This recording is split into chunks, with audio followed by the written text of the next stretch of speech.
Okay, good evening everyone. Apologies for the slight delay. Welcome to another edition of our financial webinar with Dr. Syra Asher. This week's topic is student loans and whether or not you should try to pay them off early or whether or not you should try to pay them off at all. As you may know by now, Dr. Asher is an academic foundation trainee in the Oxford Deanery and is also a qualified chartered accountant. And as she has been enlightening us with her knowledge for the past, I think, 7 weeks. While the webinar is going on this evening, as always, I'll be monitoring the comments on Facebook. So if you do have any questions, please pop them there and I will relay them to Dr. Asher at the end of the talk. So it is my absolute pleasure to hand over to Syra Asher. Thank you. Hi, everyone. We're going to talk about student loans today. We're going to talk a little bit about the different types of student loans. As you know, James just introduced me. I've been doing 7 sessions so far, and I'm actually really enjoying it. So I hope it's been useful for you guys as well. Just want to say a big thank you to everyone who's been filling in feedback forms, because I do look at them. And I've been changing a lot of the stuff that I do in response to them. So thank you so much, because your comments are sort of helping improve these every single time I do it. So thank you. So sorry, I've also got a cold. So what we're going to talk about is what a student loan is, the types of student loans, which is something you guys probably already know. Just we're going to break it down a little bit. Some key facts that you need to know, and then the big question: should you pay it off or should you overpay on your student loan? So a student loan is composed of 2 things. It is a tuition fee loan that is paid directly to your university on your behalf. It then has a maintenance loan proportion, which is a little bit of maintenance grant and mostly maintenance loan. The grant is mean tested, and that's for you to live on. And then your repayments are based on your salary. You only start repaying once you reach a certain threshold. The thresholds differ depending on the plan, and you repay a certain amount of your salary. So the types of student loans, there are 3. There's Plan 1, Plan 2, and Plan 4. Do not ask me about Plan 3, no idea where that went. Maybe it was a terrible idea and they binned it. So Plan 1. If you are probably on Plan 1, if you went to university, started your university course before August 2012, your interest rate is whichever is the lowest. Plan 1 is beautiful, is the lowest of RPI from March of each year, or the England base rate +1. So at the moment, because interest rates are so low, your interest rate is 1.1%. The difference with your loan in Plan 1 is that the threshold is a little bit lower from when you start paying back. It's when your pre-tax, so your basic gross salary, is 19,895. After that threshold, you pay 9% of your net salary. So once all the tax deductions, pensions, national insurance has been deducted from your salary, and the money that you take home, called your net salary, once that's calculated, the 9% is actually taken off that, rather than the amount that's pre-tax that it's based on. I will be very honest with you, they're not very logical. They are kind of funny, which is going to make what I'm about to say later on a bit more poignant. So if you started if you started studying in the 2005-2006 academic year or earlier, your student plan loan will be written off when you turn 65. It was after this, so in 2006-07, they introduced that they would write it off after 25 years. So the people who had it before that, I'm not sure how many of you will be in that category. You won't have your loan written off until you turn 65. But actually those who had the loan afterwards, from 2006-07 academic year onwards, your loan will be written off after 25 years. When I say written off, I mean that's it, the debt is gone, it's no longer applicable to you, you don't have to pay anything to it. Next is Plan 2. Just jumping back to Plan 1, if you're in Northern Ireland, you will be on Plan 1. So Northern Ireland didn't switch to a later one. it was only England and Wales that switched to the newer one, Plan 2. So if you started university after September 2012 in England and Wales, you'll be on Plan 2. So the interest rate is much higher for this plan. It jumped right up. So at the moment, it's RPI plus 3%. After you graduate, the interest rate on your loan is variable. So it's actually salary based. So the lower your salary, the interest rate changes and it goes up to 3%. But only with a salary between £27,295 and £49,130. Once you go to £49,130 and up, it's going to be 3%. So it'll be RPI plus 3%, which makes our current interest rate, 5.6%, which is a lot. So the threshold for this one is your pre-tax salary of £27,295, which is much higher than the Plan 1 threshold. Then after that, you'll pay 9% of your post-tax, post-deduction salary, your net salary, every month. And with Plan 2, the debt is written off after 30 years from when you first become eligible to repay. So it's not when you start taking the loan out, it's not when you graduate, it's exactly 1 year after you graduate, it's the April after you graduate, that you, the 30-year countdown begins. Okay, excuse me. So Plan 4. Plan 4 applies to Scotland only. Plan 4 is what they will all be on from 1998. Previously would have been on Plan 1, and the only difference now is the threshold is higher, so it's actually better, which is why there's a little pros box in there that you just you get a little bit more just before you start taking the payment out. I've not focused on this one too much because I'm kind of, a lot of the stuff I've done has focused on the England stuff, so I didn't want to confuse it too much.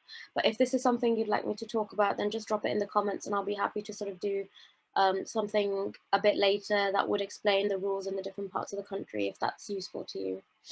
Okay, so this is where we come to the hard bit. I really struggled with this because it's complicated anyway. The interest rate is ridiculous. On top of that, our salary doesn't grow linearly, it grows in steps. So initially we start off with on our F1, F2, and then it jumps when we go into CT1 and 2, and then it jumps again, and then it stays stagnant, and then it jumps a lot when we get to consultant. So it's really hard to actually use the calculators available online, excuse me, at the moment, because of how the salary jumps. It's not linear, and a lot of these calculators take into account linearly growing salaries. So that makes it quite difficult. So I'm going to talk about a few factors and then about how we sort of worked out what the best thing to do is. So first of all, your loan statement. This is the statement that tells you how much you owe. It just doesn't matter unless you're planning to pay it back. The reason I'm saying this is because you're not paying a certain amount off each time based on the debt. You're paying off based on your salary. So you're always paying off 9% of whatever your salary is at the time, not what your loan statement says. And a lot of places online, I've looked at the Money Saving Expert, and it's a very much a psychological thing looking at this, and it's quite disheartening to see this huge figure looming over you. But I want you to remember that your student loan does not affect your credit score. It isn't required to be paid if you aren't earning above the threshold, which is great. It means that if you're not earning enough to pay it, you're not going to be paying it. So that's good as well. It's not like a normal loan where you have to keep paying it, regardless of what your situation is. It also doesn't affect your overall debt figure. So when I'm talking about credit scores, I'm also talking about when lenders look at you and see how much loan you have. So it's more or less just sitting there, and it works more as like a graduate tax, if you think about it, because what it's doing is just constantly taking 9% off your salary every year. And because of how big the interest rate is, it just grows more exponentially than we can actually pay it off. So there is that. I moved on about talked about threshold, that you don't pay it, and if you're not over the threshold, sorry. Now, the people who need to worry about student loans are the ones who are the high earners. I'm talking about people who go and work in the city and they start on 40K, 50K as soon as they graduate. The thing is, we're not going to be high earners early on when we start foundation, even between, I think, CT, early ST, we're not going to be high earners. But when we get later on, especially consultants, yes, we are high earners at that point. And then by that point, and 10, 15 years have already elapsed. 10, 15 years of the interest rate building up and building up and building up has already elapsed. So the debt has gotten to a point where actually, if we are going to pay 9% of it, of our salaries, we're still not going to pay off our student loan, because it's going to have grown that much that it's probably going to keep going for the next 30 years, and it will just keep growing over the next 30 years and get so big that it'll, the payments that we make are not going to meet how big the student loan grows. Next is the loan amount. If you're a graduate with a lower amount of debt, so I'll give you an example. I did an undergraduate degree and I did a graduate entry med degree, and I did them both after 2012. So I'm on plan 2 for both of them. My current debt stands at 90,000. So for me, I don't have a big lump sum sitting there that I can just pay off most of it with. For me, over the next 30 years, over the next working life, because of how high the interest rates are, I'm not going to be able to actually pay off this debt. Personally, I'm not going to be able to actually pay off the whole debt. It's going to grow so big that there will be a portion written off after 30 years. The argument made on different online forums and resources is that most people will not be earning enough over 30 years to actually pay off their entire student loan, which is why they say it's not worth paying it or paying it off in full. But when it comes to us, when it comes to doctors, the story is much more different. We are more likely to get screwed by this, especially those who are at the level, but probably 40,000, 50,000. It's kind of that kind of debt level. You could actually do overpayments and pay it off, and you might actually end up paying off a lot more than you would have done if you hadn't let it carry on as a debt. That will make more sense in a minute. So next thing, buying a house. So if you've got a lump sum and you're trying to decide between, do I use this as a house deposit or do I pay off my student loan? Think about it this way. Buying a house, you need a deposit, and house prices are rising all the time. So you're either losing money in rent or you're losing money in student loan interest. It's a lose-lose, unfortunately, because house prices just continuing to rise. They're just going to keep rising. And you might want to beat the house rise part, or you might want to beat the student loan interest part. Unfortunately, for most people, me especially, I don't have these kinds of lump sums sitting around. I'm still trying to save up for a deposit. So it's quite, for me, I'm just thinking I'm going to lose money in rent anyway. So I might as well put a roof over my head and get a house instead. So there is those kinds of factors to think about. Next is RPI. So our interest rate is RPI plus 3%, and RPI is inflation. Inflation is going to increase. At the moment, it's great. At the moment, it's not very high, but it's going to get higher. And as inflation increases, our interest rates will be increasing. So this means that it's really unreliable to be able to sort of calculate what our interest rate is going to be and what our debt's going to be. For example, if you try and pay off half of your student loan early, the other half might grow big enough for it not to have mattered in the first place. So it's really difficult to actually predict what your interest rate is going to be. Next thing is our salary increases. Like I mentioned, our salaries are not linear.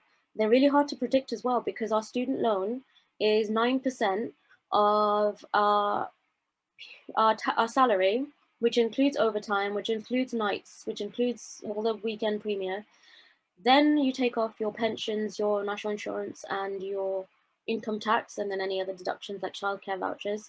And then 9% of that is taken. So yes, we can use our base salary as a way of trying to figure out what our payment's going to be, but we actually have no idea what our extra bits are going to be, and they do actually make quite a significant amount. They're not small.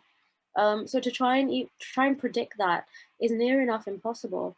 Um, James and I, we made a spreadsheet, and it took us absolutely ages because we took all the.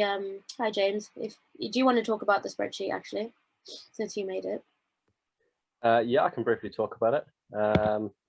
Yeah, it was quite a complicated and convoluted process. A couple of things that Cyrus already touched on that kind of makes it difficult is, yeah, you don't know exactly what you're going to be paid. So we worked off your kind of base salary, but then from that, you then have to work out your net salary, because that's what the kind of standard 9% repayment is based off. So once you've done that, you also have to take into account things like the different pension rates, depending on that salary and at what point you're going to go over it. But we had a little play around with kind of different numbers, and for example, Syra talked about her student loan debt of 90,000. And basically, there's no chance she's going to pay that off in 30 years without like a large windfall, and therefore trying to add kind of more money into the pot and overpay it just means that she would just pay more than she needs to. Whereas when we put in a much lower figure, so again, about the 40,000, 50,000 sort of mark, you actually stand a really good chance of over 30 years paying it off.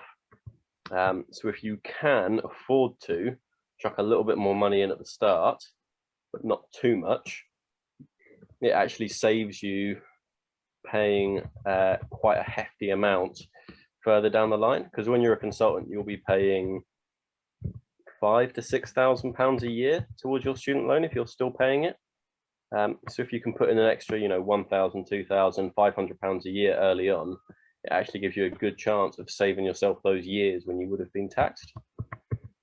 That being said, and I think Sarah's already touched on this quite nicely, is that money that you can additionally pay now, what else could you be using it for? Is that having, an extra £1,000 in the bank this year, if you're an FY1, is that more useful for you? Is that helping you buy a house? Is that helping you get a new car or fix your car when it breaks down?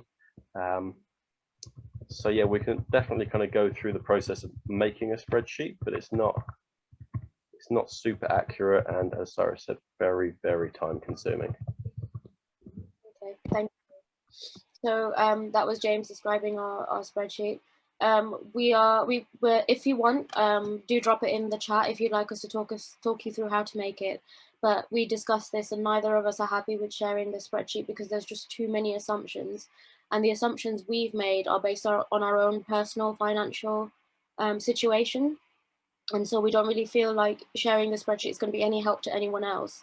And it's probably easier just telling you how we did it, and you're able to sort of go and make one that's more personal to you and tailored to you. So do let us know if you'd like us to talk about that. So coming back to the slide, the last thing is a lot of places have said, these are a lot of medics basically have said, just you have to think about it as a graduate tax.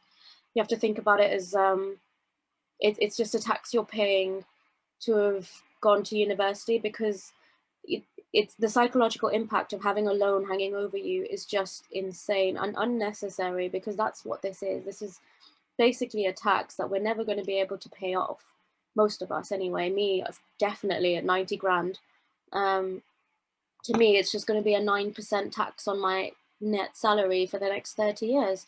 And the way it builds up for me, it's going to be written off in 30 years for me, because it's going to get that big with the interest rates that I'll never be able to pay it off. Those that are on plan 1 and 2, have a look at how it's been divided for you, because those on plan 1, actually a 1.1 interest rate is not bad.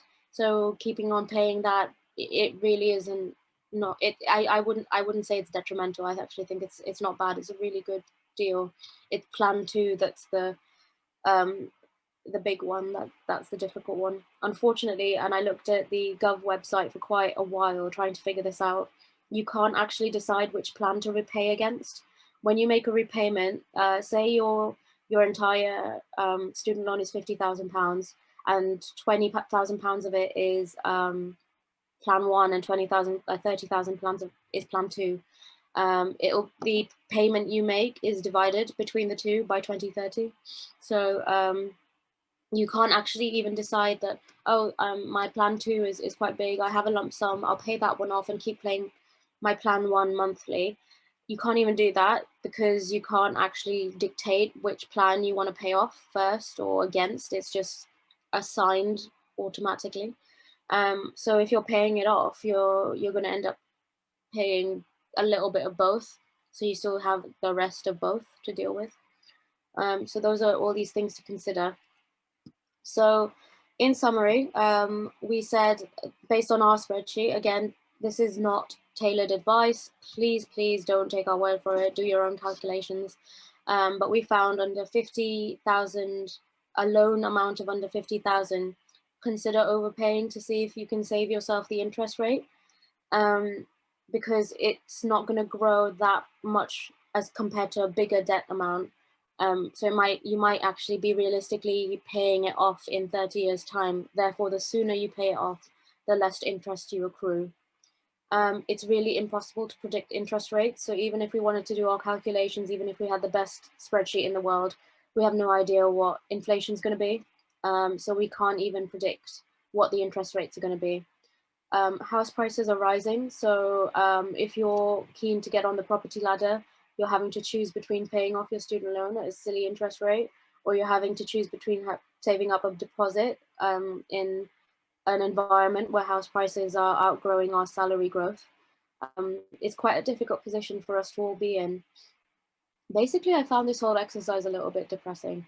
It's just it's kind of choosing the thing that's most important to us rather than trying to do what's financially best, because it's actually impossible to figure that out, and it's impossible to meet all of the demands at once. The good thing is this loan doesn't affect your credit score, and it's written off after 30 years. So I've left plenty of time for questions because I'm not sure how well this was communicated by me. So please just let me know if you have any questions. Okay, thank you. So we've already got one question from Harriet, who says that she has got a postgrad loan, which she knows is taken separately from her Plan 2 student loan, but she's unsure whether or not that she should pay that loan off. And do you have any thoughts about that? Harriet, at the top of your head, do you have any idea what the interest rate is on that loan? I'm not sure. If so, it'll all be done together the same way as if it was part of the student loan. I think if you can pay it off, like I said, it's once you start making repayments to the student loans company, you can't actually dictate what you're paying off. It just gets assigned to proportionally to what your debt is. So if you've already got the postgrad loan out, I'm afraid to say you're not actually able to specifically pay that one off. You kind of have to either decide not to take the loan. I think it's 1 year anyway, so you can't even say I won't take it in future years. It's now kind of lumped together with your total student loan. I will double check if it's different, because I didn't actually check postgrad loans. I'm sorry, I should have done that. So I'll double check, and if the answer is any different, I'll put it in the comments, but I'm pretty sure it's just lumped together and you can't pay them off separately. Okay, thank you. Harriet says that she can't remember what the interest rate is off the top of her head. Yeah, we'll have a look. Well, Sarah will have a look at that, and if it is any different to what she just said, she will get back to you. We have another question from Niraj. So, what advice would you give to students when they are asked how much maintenance loan they should take? So, is it best to take the max using the excess for things like a deposit and just accept the 9% for 30 years, or borrow kind of just, as you need it? Personally, the less you can take, the better. No worries, what a hard question. Thanks so much. I think the less you can take, the better, because you're going to be taking it on plan 2, which means you're going to be hit with a silly interest rate. Unfortunately, there are a lot of people who can't help it, and they can't actually live off what they have. Their parents can't contribute as much as the government expects them to, and they need that loan. So if you can actually afford not to take the maintenance loan or take less of the maintenance loan, fantastic. It means you're lumped with less debt at the end. Like basically what you're saying is just a lot of people just have to take that 9%, that 5.6% at the moment interest hit, because they have no choice. But if you are able to carry on not taking that maintenance loan, then 100% don't take it, because you're just going to end up adding it to your debt. Okay, thank you. So I would just add to that, though, a slight caveat, having played around with my spreadsheet for a little bit too long and what is healthy. If, for example, you're someone in the same situation that Sarah is in, or myself was in as graduate students, we know we have far too much debt already, and we are unlikely to ever pay that back. So at which point you're looking at a really kind of a nice loan that, yes, adds more to your debt afterwards, but if you're never going to pay it off, and I mean you're 100% sure you're never going to pay it off, getting that as kind of an extra loan is not a bad idea. However, if you are doing a standard undergrad course and you think, well, actually, by the end of this, like you said, I can afford not to take this, and it may give you, keep your options open, as Cyrus says. Thank you. Yeah, I agree with that. Like for me, it made sense. I needed to take it anyway, first of all, and secondly, I was going to end up with this massive number anyway. So even without my maintenance loan, I think I would have ended up with 70k or 70k of debt, which based on calculations wouldn't have paid it off in 30 years anyway. So adding on another little bit didn't really make any difference. So yeah, James has got a good point there. Okay, so I can't see any further questions at the moment, but there are a couple links in the comments to our feedback form. As Cyrus said right at the start, we've actually got some really good quality responses in the last few weeks, and we do read them, we do sit down and we try and see how we can work on them, and try and improve these sessions for you guys. And we do appreciate the fact that you're taking the time and actually writing something that we can work on and use to reflect on, rather than kind of this was good or I don't like this with no real justification. So yeah, big thank you to everyone that's been doing it, and anyone that's watched this evening or is kind of watching on catch up later on, please do just take a little bit of time to fill out the feedback form. We very much appreciate it. And if Sarah doesn't have anything else that she would like to add, I believe that is all for this evening. Thank you. As always, there will be an article following this up sometime in the next week or so.